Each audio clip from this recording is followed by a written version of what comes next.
Should Palestine be free from the river to the sea? But first, a question. Who said the following? By the skillful and sustained use of propaganda, one can make a people see even heaven as hell or extremely wretched life as paradise.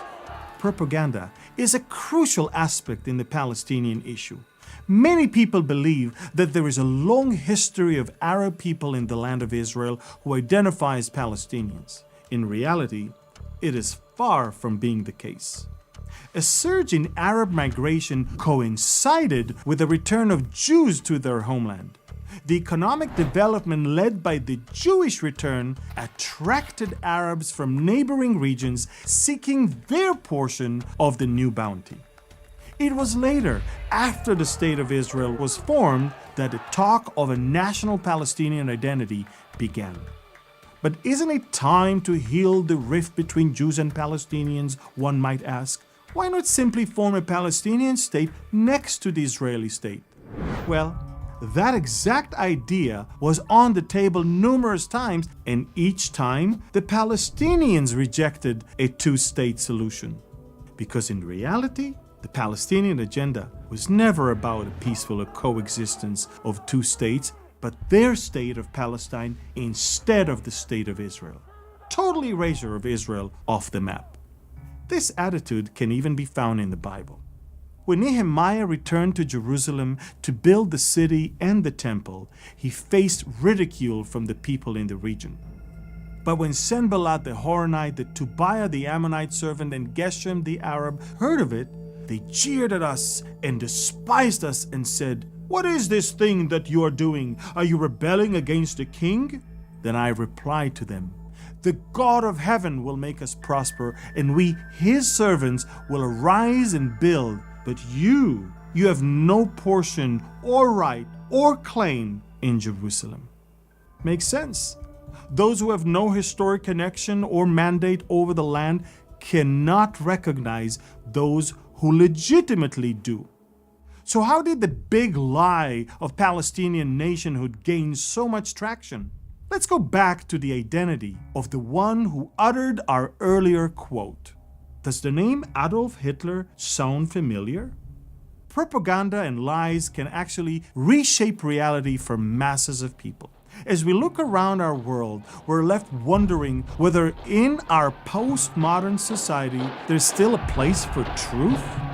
Truth comes from God, and God affirms the Jewish people's connection to the land of Israel over and over again and again in the Bible. So the real issue is not which side we choose to believe, but rather, do we choose to believe God and His Word?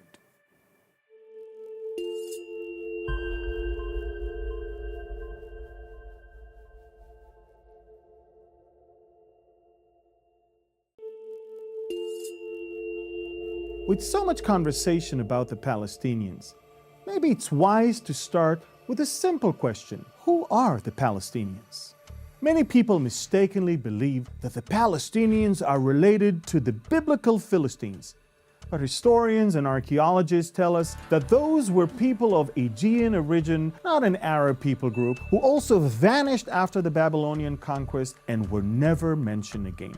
The word Philistines, or Plishtim in Hebrew, rooted in Palash, which means invaders, indicating no rightful ownership over the land. In fact, the land has historically been known as Israel or Judea, a point that is affirmed even in the New Testament. After Herod died, an angel of the Lord appeared in a dream to Joseph in Egypt and said, "Get up, take the child and his mother, and go to the land of Israel." The term Palestine was introduced by the Romans in 135 AD following the Bar Kokhba revolt. They labeled Judea as Syria Palestina to erase the Jewish connection to the land. But nevertheless, Jews kept living in the place they called Eretz Israel, the land of Israel. The name Palestine came back to world's attention only in the 20th century when the British took control over the area after World War I. Even then, on official coins, right where it says Palestine, it also had the letters Aleph and Yod, the initials of Eretz Israel, the land of Israel. So was there ever such a thing as historic Palestinian national identity? Zohair Muhsin, a prominent Palestinian leader, once said, "The existence of a separate Palestinian identity exists only for tactical reasons. The establishment of a Palestinian state is a new tool to continue the fight against Israel and for our Arab unity." It's clear that the answer is no. There is no historical or archaeological evidence of a Palestinian identity. What we do find is a consistent Jewish identity and presence in the land of Israel.